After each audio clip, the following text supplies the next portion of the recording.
မြမတန်ရေဒီယိုကိုနားဆင်နေကြတဲ့သောတာရှင်များအားလုံးမင်္ဂလာပါရှင်။စိုက်ပျိုးရေးကိုလုပ်ကိုင်နေကြတဲ့တောင်သူဦးကြီးတွေနဲ့စိုက်ပျိုးရေးဝါသနာပါသူသောတာရှင်တွေအတွက်စိုက်ပျိုးရေးနည်းပညာတွေကိုမျှဝေတင်ဆက်ပေးထားတဲ့တုဒ္ဒပရိသစိုက်ပျိုးနည်းပညာအစီအစဉ်ကိုအပတ်စဉ်ထုတ်လွှင့်ပေးနေပါတယ်။ဟုတ်ပါတယ်ရှင်။ဒီနေ့အစီအစဉ်မှာတော့စိုက်ပျိုးရေးဦးစီးဌာနကပေးပို့လာတဲ့စီထွက်သီးနှံပန်းနိုင်ထွက်နှုံးရရှိဖို့စူးစမ်းဆောင်ရွက်ဆိုတဲ့ခေါင်းစဉ်နဲ့စီထွက်သီးနှံများဖြစ်တဲ့မြေပဲနံနေကြသီးနှံများစိုက်ပျိုးကြရမှာပန်းနိုင်ထွက်နှုံးရရှိစေဖို့ဆောင်ရွက်တဲ့လုပ်ငန်းတွေကိုတင်ဆက်ပေးမှာဖြစ်ပါတယ်။တရားရှင်များရှင်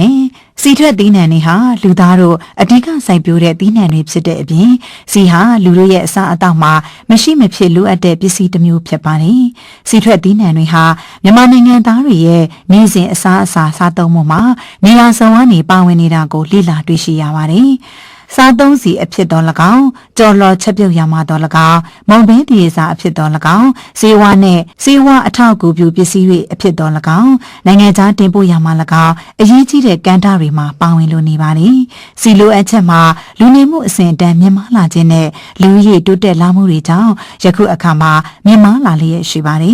မြင့်မားလာတဲ့စီလိုအပ်ချက်ကိုဖြည့်ဆည်းပေးနိုင်ရေးအတွက်စီထွက်သီးနှံတွေစိုက်ပျိုးထုတ်လုပ်မှုတိုးတက်လာဖို့လိုအပ်ပါတယ်မြေပဲနှမ်းနေကြစီထွက်သီးနှံတွေစိုက်ပျိုးရာကနေပန်းတိုင်အထွတ်နှုံရရှိစေအတွက်ဆောင်ရွက်တဲ့လုပ်ငန်းတွေကိုဆက်လက်ပြီးတော့ပြောပြပေးချင်ပါတယ်။ဟုတ်ပါတယ်ရှင်။မြန်မာနိုင်ငံမှာမြေပဲသီးနှံစိုက်ဧရိယာဟ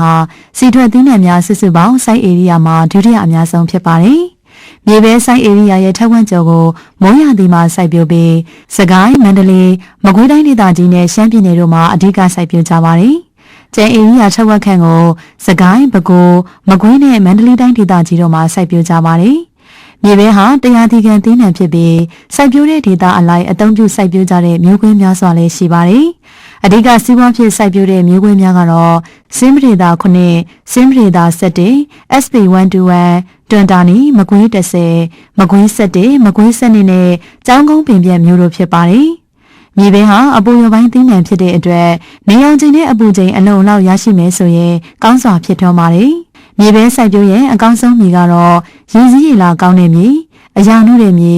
မြေသားဖွေပြီးပွားရတဲ့မြေကယ်လ်ဆီယမ်အလုံးလောက်ရရှိတဲ့မြေအော်ဂဲနစ်မြေဆွေးတဲ့အသင့်အတင့်ပါတဲ့သိန်းနှုံးမြေဖြစ်ပါတယ်။မြေချင်းငံတဲ့6နဲ့6.4ရှိတဲ့မြေအမျိုးအစားမှာစိုက်ပျိုးမယ်ဆိုရင်အထွက်နှုံးမြင့်မားနိုင်ပါတယ်။မြေပဲကိုစက်ပြပေါင်းမြေများမှာမစိုက်ပျိုးသင့်ပါဘူး။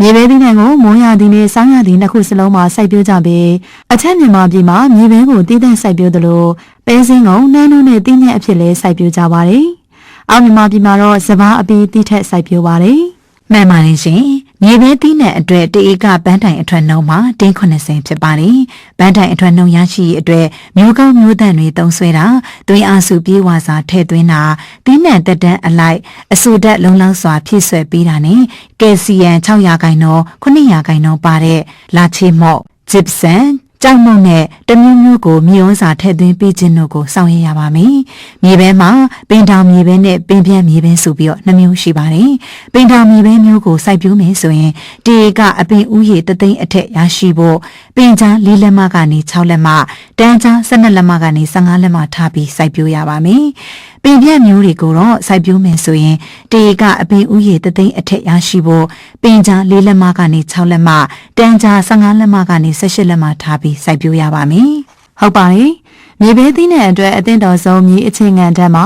pH 9.5 ကနေ9အကြားစိုက်ပျိုးနိုင်ပါတယ်။သွေးအားစုတွေအနေနဲ့သဘာဝမြေဩဇာကိုတအိမ်ကလေနွားချေးမြေဆွေလှဲ9စီးမှ10စီးနှုန်းယူရီးယား28ပေါင်မှ56ပေါင်တီစုပေါင်84ပေါင်မှ112ပေါင်နဲ့ပိုတက်28ပေါင်နှုန်းကိုစိုက်ထည့်ရေးပြင်ချိန်မြေကန်မှာထည့်သွင်းပေးရမှာဖြစ်ပါတယ်။လောင်ချင်းမမြေဩဇာ200ပေါင်မှ250ပေါင်ကိုမြေကန်မှာထည့်ပေးခြင်းဒါမှမဟုတ်နောက်ဆုံးကြားလိုက်ချိန်ဖြစ်တဲ့မြေတွင်းအဆူတဲ့ရှိချိန်မှာအပင်ကြီးမှာထည့်ပေးရမှာဖြစ်ပါတယ်။ကျောင်းမမြေဩဇာ56ပေါင်မှ112ပေါင်ကိုမြေကန်မှာထည့်သွင်းပေးရပါမယ်။ပဲမြေဖူးဇီဝမြေဩဇာကိုတအိမ်ကလင်တစ်ထုံနှုန်းနဲ့မျိုးစေ့လူးနယ်စိုက်ပျိုးတင်ပါတယ်။ဇီဝစူပါရွက်ဖြန်းမြေဩဇာကိုပန်းဖြန့်ပြိုင်ပွင့်ချိန်များမှာ3ချိန်ကနေ5ချိန်အထိဖြန်းပေးရပါမယ်။မှန်ပါတယ်ရှင်။မြေပဲပင်တွေငယ်စဉ်မှာကြောက်ရောက်လိရှိတဲ့မြေပုတ်ခါးရည်အစိပ်ပုတ်ယောဂတွေကနေကာကွယ်ဖို့အတွက်ကတော့မူတန်ဆေးတစ်မျိုးမျိုးဖြင့်မျိုးစေ့လူးနယ်စိုက်ပျိုးရပါမယ်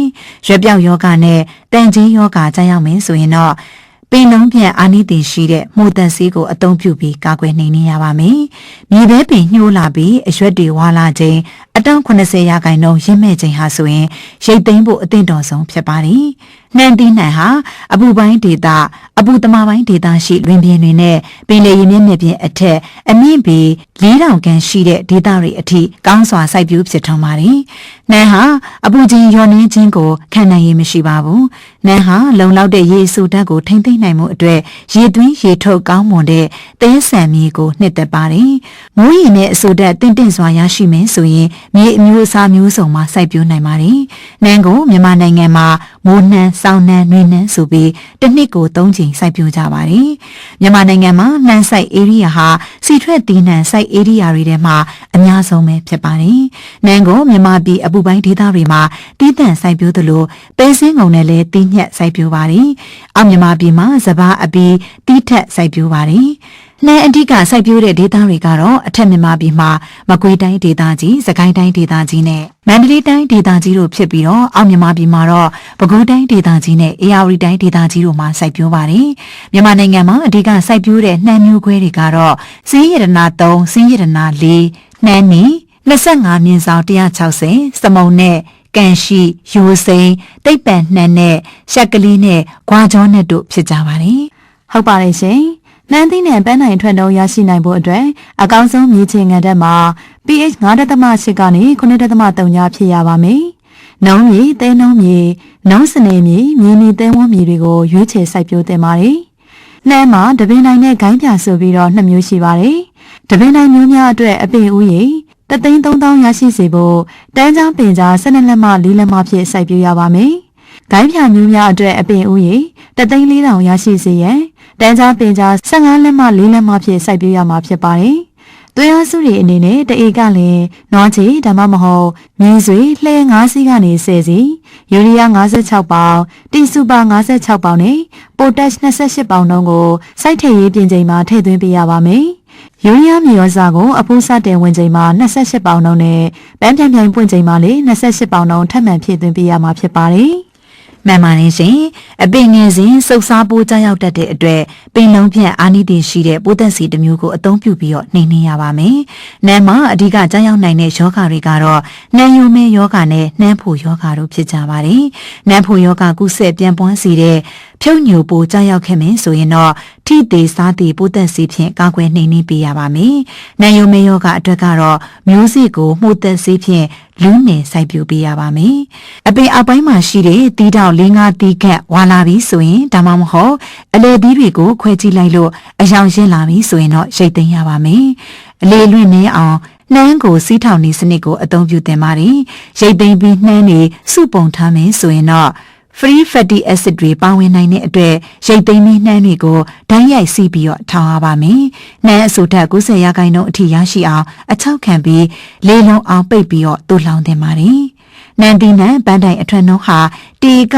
20ဖြစ်ပြီးပန်းတိုင်အထွတ်နှုန်းရရှိနိုင်ဖို့အတွက်ဒေသနဲ့ကိုက်ညီတဲ့နှမ်းမျိုးကောင်းမျိုးသက်သုံးဆွဲတာမြေပြင်စင်မှာတဘာဝမြေဩဇာနဲ့ဓာတ်မြေဩဇာတို့ကိုတတ်မှတ်နှုန်းထားတွေအတိုင်းအပြည့်အဝထည့်သွင်းပေးတာအပင်ငယ်စဉ်ကလေးကပိုးမွှားယောဂကြောင့်ရောက်မှုတွေကိုစနစ်တကျကာကွယ်တာအဆိုဓာတ်လိုအပ်ချိန်တွေဖြစ်တဲ့ပန်းစပွင့်ချိန်ပန်းဖြိုင်ပွင့်ချိန်အစိအစံတဲ့ချိန်တွေမှာအဆိုဓာတ်ကိုမှန်ကန်စွာဖြည့်သွင်းပေးတာနဲ့သွေးအားစုတွေအချိုးညီအချိန်ကိုက်ထည့်သွင်းပေးတာတို့ကိုဆောင်ရွက်ပေးရပါမယ်။နှမ်းသီးနှံအထွက်နှုန်းကိုမျှော်မှန်းထားတဲ့အတိုင်းရရှိဖို့အတွက်အချိန်မီရိတ်သိမ်းခြင်းနဲ့စနစ်တကျနှမ်းပုံခြင်းနှမ်းစီးထောင်ခြင်းတို့ကိုလည်းအဓိကထားပြီးတော့လိုက်နာဆောင်ရွက်ဖို့လိုအပ်ပါတယ်။ဟုတ်ပါတယ်ရှင်။နေကြသီးနှံကိုရာသီအားလုံးမှာစိုက်ပျိုးနိုင်ပြီးတော့နွေရာသီမှာစိုက်ပျိုးမယ်ဆိုရင်အထွက်နှုန်းပုံမြင့်မားတာကိုတွေ့ရပါတယ်။နေကြသီးနှံကိုအပူပိုင်းအပူသမပိုင်းနဲ့သမပိုင်းရာသီဥတုရှိတဲ့ဒေသတွေမှာစိုက်ပျိုးကြပါတယ်။နေကြသီးနှံကိုမိုးနှောင်းနဲ့မိုးကြိုရာသီ3ခုစလုံးမှာစိုက်ပျိုးကြပြီး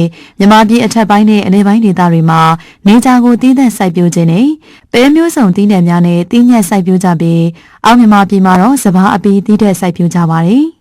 နေကြသီးနှံဟာမြေဩဇာထက်သန်တဲ့ကိုင်းကျွန်းမြေမျိုးနဲ့တဲနှုံးမြေများကိုကြိုက်နှစ်သက်ပြီးအဆိုဓာတ်ထိမ့်သိမ့်နိုင်လို့ရေမဝင်နိုင်တဲ့မြေအမျိုးအစားတွေမှာပိုပြီးဖြစ်ထွန်းနိုင်ပါတယ်။နေကြသီးနှံဟာမြေချင်းငယ် pH 9.5 ကနေ 9.5 အတွင်းမှာကောင်းစွာဖြစ်ထွန်းပါတယ်။ မြေသားနှက်၍မွားပြီးမြေစီလောအာဟာရထက်သန်တဲ့မြေနဲ့နုံးမြေတို့မှာစိုက်ပျိုးသင့်ပါတယ်။ရေစိမ်အားကောင်းပြီးရေမဝတ်တဲ့မြေဖြစ်ရပါမယ်။တဧကသတ်မှတ်အပင်ဥယျာဉ်2900ပြည့်မီစေရန်တန်းကြား2ပင်နဲ့ပင်ကြား6လက်မှထားပြီးတခြင်းလင်မျိုးစေ့3စိကနေ5စိစိုက်ပျိုးရပါမယ်။နေကြဟာရေဝတ်တံမခံနိုင်တဲ့အတွက်ကြောင့်ရေပေးသွင်းချိန်မှာရေမဝတ်ဖို့အရေးကြီးပါတယ်။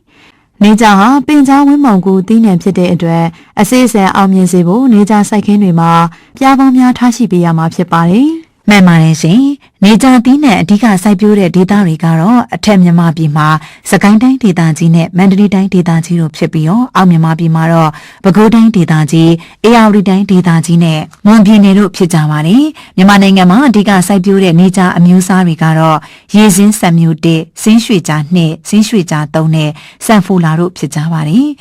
သွေးအားစုတွေအနေနဲ့ကတော့တေကလျင်နွားချေအဆွေးသို့မဟုတ်မြေဆွေးကိုလင်ငါးစီးကနေ10စီးနဲ့ယူရီးယား112ပေါင်တီစူပါ56ပေါင်နဲ့ပိုတက်56ပေါင်ထည့်သွင်းပေးရပါမယ်။အဖူးဝင်ချိန်မှာတော့ယူရီးယား56ပေါင်ကိုထပ်မံထည့်သွင်းပေးပါ။နေကြအပင်ငယ်တွေမှာကြက်ခိုးပုတ်ယောဂကြောင့်ရောက်တတ်တဲ့အတွက်မျိုးစေ့ကိုမှုတ်သက်စေးတစ်မျိုးမျိုးနဲ့လူးနေပြီးစိုက်ပျိုးပေးပါ။ပင်စီဖြတ်ပိုးတွေ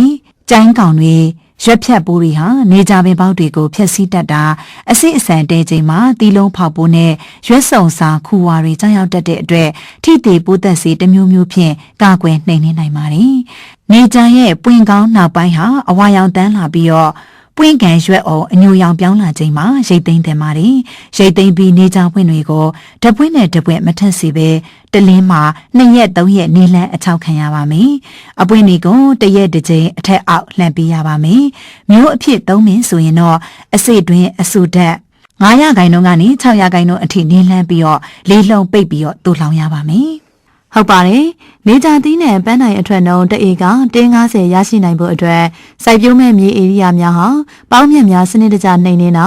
နေကြပင်သားခွဲခြင်းလုပ်ငန်းကိုစနစ်တကျဆောင်ရွက်တာတဘာဝမြေဩဇာနဲ့ဓာတ်မြေဩဇာများအပြည့်အဝထည့်သွင်းပေးတာအဆိုတဲ့လိုအပ်ချိန်များဖြစ်တဲ့အဖူးဝင်ချိန်ပန်းစားပွင့်ချိန်ပန်းဖြန်ပြိုင်ပွင့်ချိန်အစိအစံတဲချိန်တွေဟာအဆိုတဲ့မှန်ကန်စွာဖြည့်သွင်းပေးတာနဲ့ရေမဝင့်အောင်ဂရုစိုက်တာသွေးအားစုတွေအချိန်ငိုက်အချိုးညီထည့်သွင်းပေးခြင်းတို့ကိုဆောင်ရွက်ပေးရမှာဖြစ်ပါတယ်ဒီကနေ့အချိန်ခါမှာနိုင်ငံတော်မှစီထွက်သီးနှံဖွံ့ဖြိုးတိုးတက်ရေးအတွက်နေကြသီးနှံတိုးချဲ့စိုက်ပျိုးရေးစီမံကိန်းများဆောင်ရွက်တာစီထွက်သီးနှံများဖြစ်တဲ့မြေပဲ